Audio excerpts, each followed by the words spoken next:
Hi everyone, I'm Big Al with Country Music News International, and today we are in a studio way out here in the boondocks in Tennessee, and the studio that I'm in is Dark Shadow Recording. With me is, oh my goodness, a great fiddle player, a great musician, a great singer, songwriter. What else can I say about Miss Becky Buller? And she is a Dark Shadow Recording artist. We're going to talk about her music, her instruments, and anything else that I can actually try to get out of her. Becky, it's great to have you on. It is so great to see you. It's been such a long time. A long time.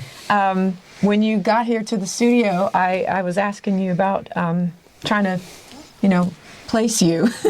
and we figured it out. It's when you were in Nebraska with your show. So this is great. I'm so glad you're back in Virginia and doing what you love to do. Oh yeah, just having a great time, and I finally get a chance to rekindle a friendship that I didn't even know that we had. Because the last time you see me, I had probably a black beard. I think so. Yeah. Yes. That's been a long time ago. It's been a little bit ago. Yeah. But I've been following you ever since watching what you're doing and some of the great things that you are doing. I'll tell you what, let's do. Let's get into, and musicians, this is for you all, because I know everybody would probably want to know, what does she play as far as a fiddle is concerned? Oh, we're going to nerd out. Yeah, let's do it right Geek now. out on fiddle. Yeah. Can you do that for me? Absolutely. So I play a circa 1800 German Stainer model violin. I got it at Universal Chevrolet in Cleveland, Georgia, about 20 years ago.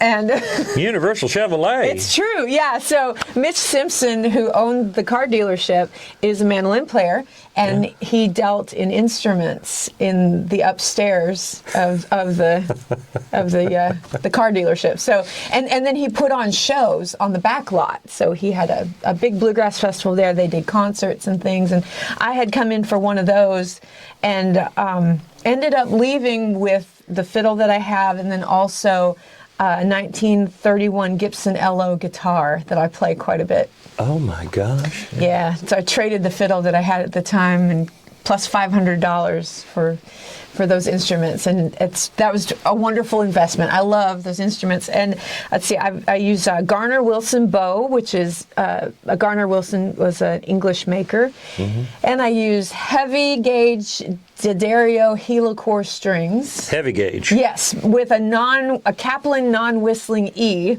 because I'm going deep. That's all right. That's all right. Because my fiddle developed a wolf tone after I had a crack fixed on the top. It came with the crack in it, and my repair guy would keep saying, you're going to have to get that fixed at some point. And so I finally went ahead and had it done, and that's major surgery for a fiddle.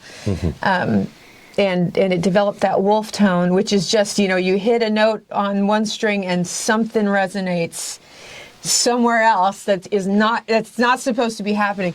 But the Kaplan non-whistling E, which is also a D'Addario product, it takes care of it. So I love it. I love those strings. They've worked out really well for me. I use different kinds of rosin. Depends on the day. You're just a little different.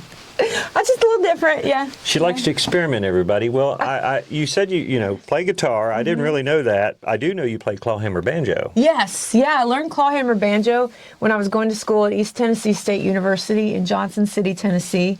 And I actually picked it up because I'm a huge Gillian Welch and David Rawlings fan, and Gillian plays clawhammer banjo. So I had to learn that.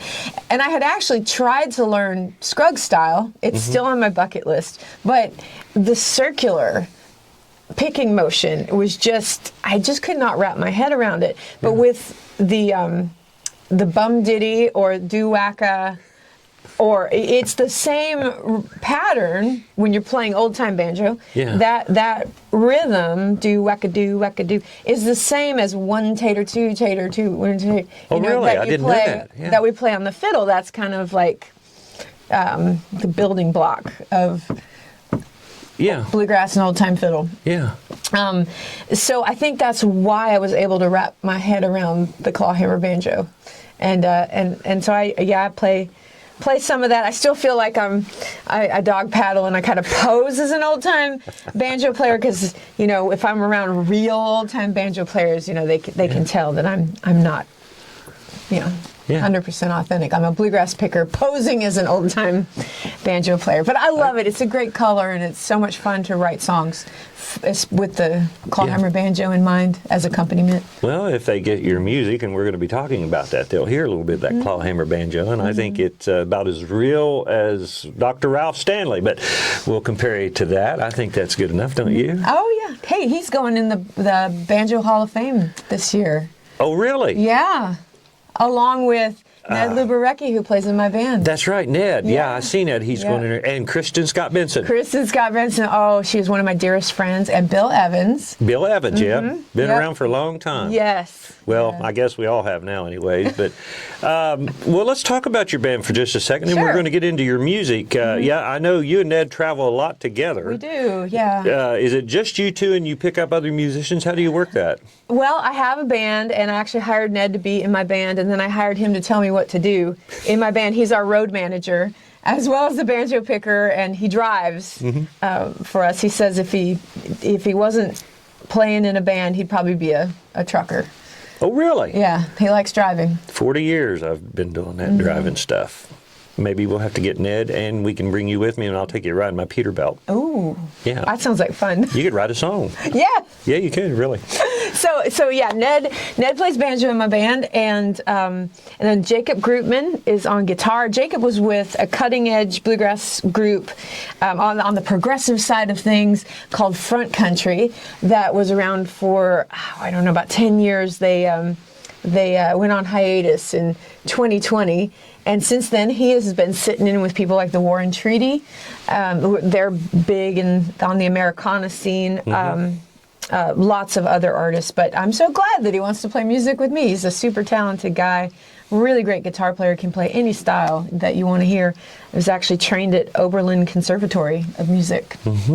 And Wes Lee is on the mandolin. Wes and I played in a group together a million years ago, and it's great to be working with him again. So his day job is that he's into chicken logistics at Springer Mountain Farms Chicken in Gainesville, Georgia. Yeah. And folks who are fans of country music will know that Springer Mountain Farms is a big sponsor of the Grand Ole Opry. Yes, they are. WSM and Circle Television and all that stuff. So yeah, Wes works in their upper management and has for oh gosh, I'm not sure how, maybe 15 years, I think.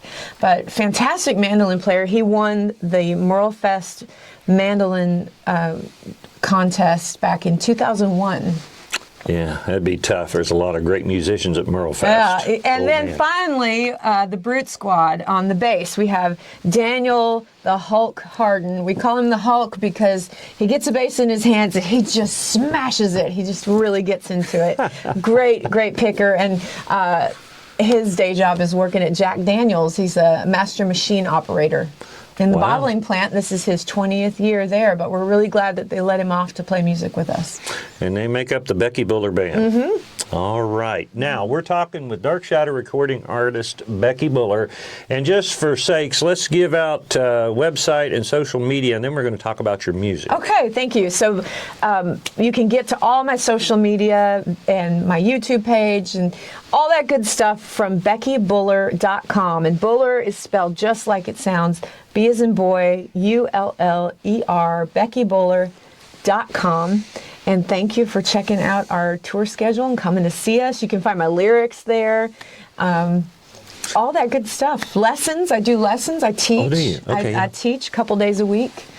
Well, good for you. You got to make a little money somehow. You know, every little bit helps. Yeah. When one of my favorite quotes is, if you got to live from hand to mouth, you better be ambidextrous. She's using big words there. Trying to. Woo! I don't know. Keep it moving. I guess you do. Yeah. All right.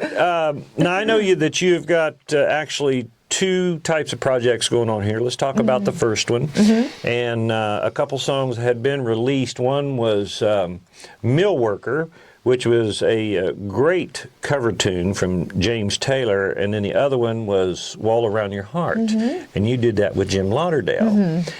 There's some fiddle moves in there. I don't know what you did, but I think it's at the very end, and I've always loved Wall Around Your Heart anyway, since Reno and Smiley recorded that many years ago. It's so beautiful, and you did such a great job on that, but there's some notes in there, I can't explain it, but oh, it just gives me shivers when you do it Whatever you do, you give me shivers Well, on that song. I can't take full credit for the fiddling on that song because Stuart Duncan, my hero, yeah, man, is playing along with me. That's the first time that I've gotten to be in studio with him, just like right through the glass from where we're talking right now. He's been on a couple of my records in the past, but he would come in and overdub and I wasn't here. So that was just an extra thrill to get to work with him in person. I had to keep pushing down 16-year-old me because she was wanting to just totally fangirl out, on Stuart Duncan. He's a fantastic fiddler, but that was really fun getting to play with him on that. So, what's going on with this first project then? With those 2 singles, are you going to put another single out, or are you just going to do a full project later on? So the project we're talking about is a covers album, and it got displaced by the album we're about to talk about, Right, okay. which came up kind of as it's like, oh, by the way. So we're talking about releasing the covers record in 2025, and the plan is to put out another single or 2 before then. Mill Worker, of course, was the first single from that covers album. And it's all songs that have inspired me. There'll be songs on there that I sang with my parents in our family's band, Prairie Grass, up in southern Minnesota, where I'm from. And